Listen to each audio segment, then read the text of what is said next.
நான் வந்து ரொம்ப நாளாக வீடியோ போடல, கொஞ்சம் பிஸி ஆகிட்டேன். ஸோ இன்றைக்கி வந்து உங்கள்கிட்ட பேசலான்னு சொல்லிட்டு. ஓகே, 20க்கு முன்னாடி பார்த்தீங்கன்னா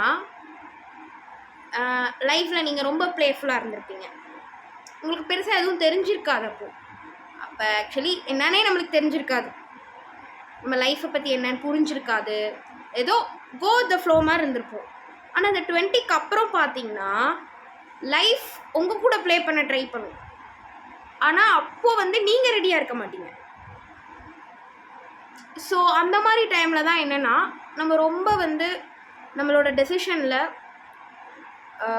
கரெக்டாக தான் இருக்கோமா, கரெக்டாக தான் நம்ம டிசைட் பண்ணுறோமா, நமக்கு நம்ம வந்து கரெக்டாக தான் யோசிக்கிறோமா அப்படின்றதுல நம்ம ரொம்ப கான்ஷியஸாக இருக்கணும். உங்கள் கெரியர் சூஸ் பண்ணுறதுல சரி, உங்கள் ரிலேஷன்ஷிப் சூஸ் பண்ணுறதுல சரி, எதுவாக இருந்தாலுமே.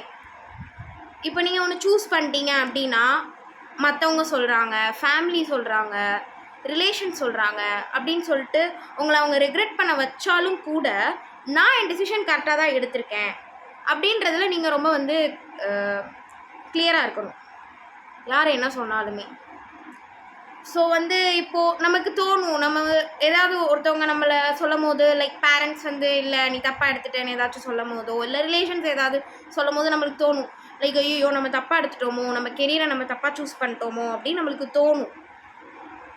எல்லாமே ஏதாவது ஒருத்தவங்க சொல்லும் போது நம்ம மைண்ட் கண்டிப்பாக அதுக்கு இன்ஃப்ளூயன்ஸ் ஆகாமல் இருக்காது.